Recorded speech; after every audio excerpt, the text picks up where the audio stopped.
오늘은 요한복음 6장 60절에서 71절까지 말씀입니다. 우리는 어제 모든 것을 육체의 눈으로 예수님 말씀을 해석하고 또 그것 때문에 논쟁하고 이야기하는 모습을 보았습니다. 그리고 오늘 본문 시작의 60절에 제자들 역시 주님의 말씀이 어렵다라고 표현하고 있습니다. 그럴 수밖에 없었던 것이 예수님은 영적인 이야기들을 하고 있는 것이고 지금 유대인들과 제자들은 육적인 눈으로 모든 것들을 해석하려다 보니까 그게 말이 되냐, 이제 그것이 논쟁의 거리가 되고 또 문제가 되었던 것을 보았습니다. 이 교회의 사역이나 이 교회의 모습들을 보면 이런 현상들이 지금도 나타나는데요. 어떤 일들을 우리가 풀어갈 때 항상 합리적이고 이성적이고 우리의 사고를 통해서 일하는 것, 저는 성경에도 그렇게 말씀하니 그게 맞다고 봅니다만, 하지만 더 중요한 것은 우리가 그 가운데에서 하나님의 뜻이 무엇이고 하나님께서는 이러한 상황에 어떤 의미를 우리에게 주시려고 하는가라고 하는 영적인 시각으로 바라보지 못한 채 우리의 일반적인 사고로 모든 것들을 해석하려고 하는 사람들이 등장하게 되면 이 교회가 주의를 한다라고 말은 하지만 실상은 주님의 일인지 우리의 지성으로 뭔가를 세워가려고 하는 건지 이제 혼돈스러울 때가 찾아옵니다. 분명히 사회적으로나 또 어떤 위치적으로나 훌륭하고 대단할 수 있지만 그렇다고 해서 교회에서 그들이 일을 하게 되면 문제가 일어나는 경우는 결국은 영적인 시각이나 고민들을 가지지 못하기 때문에 나름 본인의 시선과 시각으로는 옳아 보일 수 있지만 하나님께서 무엇을 말씀하시는가를 생각하지 않기 때문에 이제 어려움이 오게 되는 거죠. 오늘 본문에 나오는 이 말씀이 어제 이어지는 맥락인데요. 결국 예수님께서 하시는 말씀이 무엇이냐면 이 모든 것들이 참 어렵다라는 거죠. 그래서 예수님께서도 이 말들이 너에게 걸림이 되느냐, 이것이 너무 어려워서 말씀을 듣고 따라가는 게 어려움이 되느냐, 하지만 아무리 어렵다 해도 이 모든 것들이 어떤 육의 문제로 풀 수 있는 건 아니라는 거예요. 그래서 63절에 너무나 유명한 말씀인데 살리는 것은 영이니 육은 무익하다라고 말해요. 우리는 아무리 뛰어난 지성이라 해도 우리의 인생을 살리고 우리의 영혼을 구원하는 문제는 영적인 문제로 풀어져야지 육체의 어떤 것으로는 아무 유익이 없다라는 거예요. 그래서 살리는 것은 영이니 육은 무익하다라고 말하는 것이고 내가 너에게 이르는 말은 영이요 생명이다라고 말씀하고 있는 것입니다. 여러분, 신앙생활이라고 하는 것은 결국은 영적인 문제입니다. 영적인 문제를 통하여서 우리의 육체의 어떤 일까지 풀어지는 것입니다. 예수님께서 이 오병이어의 사건을 통해 우리의 육체의 문제를 해결해 주시고 병을 고치시고 귀신을 쫓아내시고 볼 때는 눈에 보이는 이야기 같지만 이 모든 것 위에 영적인 이야기가 담겨 있다는 것을 보여주는 것인 것처럼 우리를 살리는 것은 영의 문제다라고 말씀하고 있는 거예요. 자, 영적인 문제이기 때문에 우리의 구원은 누구의 손에 달려 있을까요? 하나님의 손에 달려 있는 거예요. 맞아요. 그래서 65절에 보면 그러므로 전에 너에게 말하기를 내 아버지께서 오게 하여 주지 아니하시면 누구든지 내게 올 수 없다 하였노라. 그러니까 하나님께서 해 주시지 않으면 안 될 부분이기 때문에 우리는 결국은 이 모든 것들을 하나님을 바라보며 풀어가는 겁니다. 저는 제가 어릴 때 성경을 읽는 방법에 대해서 선생님들께 배울 때 이렇게 말씀하시더라고요. 성경을 읽기 전에 꼭 해야 될 게 있다.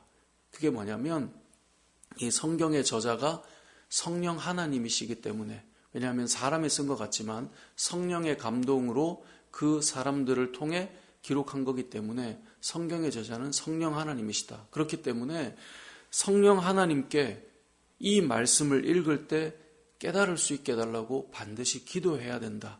이렇게 배웠었어요. 그래서 성경을 그냥 이렇게 읽어가면 그래 이건 이거고 세상의 책으로 보면 이건데 이렇게 풀어가는 것이 아니라 하나님 이 말씀을 오늘 제가 깨닫고 이해하게 해 주십시오. 그렇게 기도하라고 배웠었어요. 어린 시절에. 저는 지금도 제가 말씀을 준비할 때나 제가 성경을 읽을 때 하나님 오늘 이 말씀을 읽을 때 저에게 깨닫는 영을 허락해 주십시오. 늘 기도하거든요. 그게 막 기도 시간이 길지 않고 잠깐일지라도 하나님 이 말씀을 통해 저에게 하시려고 하는 말씀을 알려주십시오. 그렇게 하는 이유는 이 말씀이 우리의 육신의 시각으로, 그래서 성경을 읽는 사람, 심지어 신학자들 중에도 예수님을 믿지 않는 자들이 있어요. 그러니까 이 성경을 학문적으로 얼마든지 풀어나갈 수 있다는 거죠. 그런데 성경을 예수님을 믿지 않고 신학적인 관점으로 어떤 여러 측면으로 해석을 한다? 그것이 과연 유익할까요? 성경에서 성경을 주신 목적이 우리로 하여금 예수를 믿게 하기 위해서 기록하였다고 성경에서 말씀하고 있는데 믿음이 없는 자가 성경을 해석하고 있어요.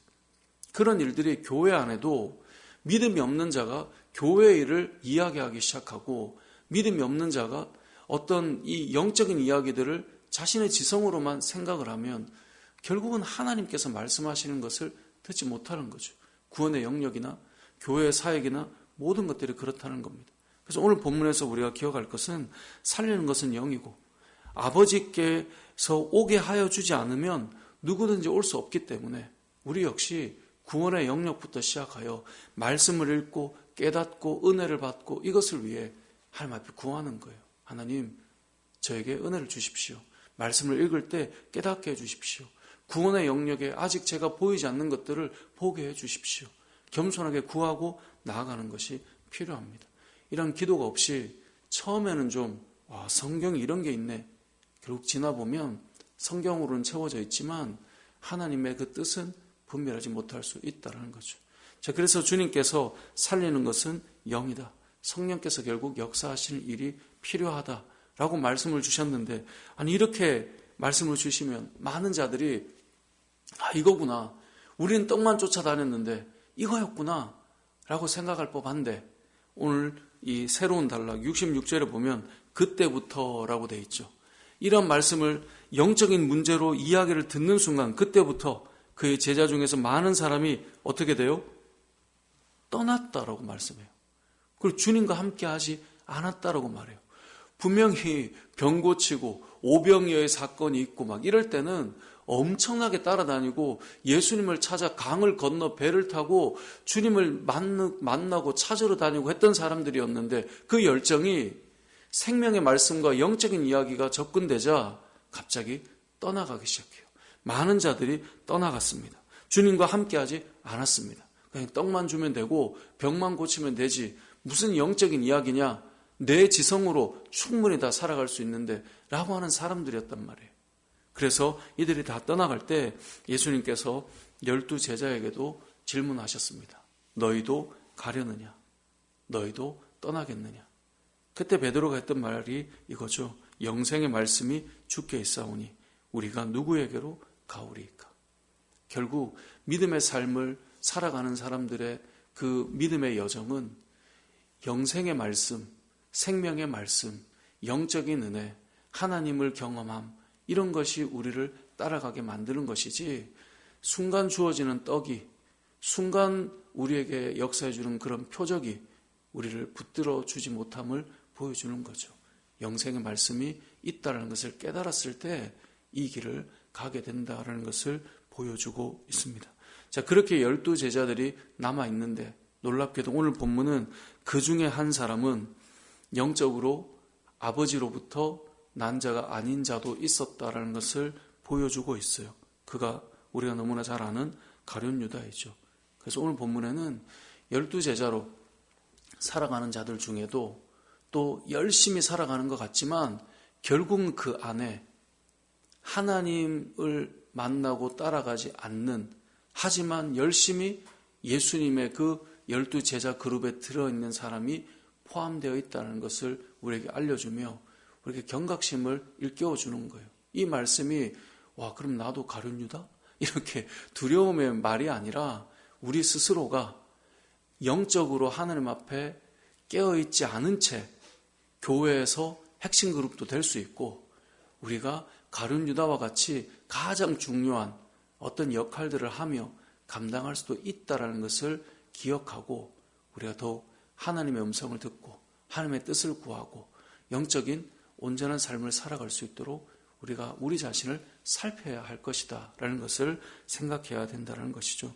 말씀을 정리해 보겠습니다. 요한복음 6장은 이 오병이어의 사건으로 출발합니다.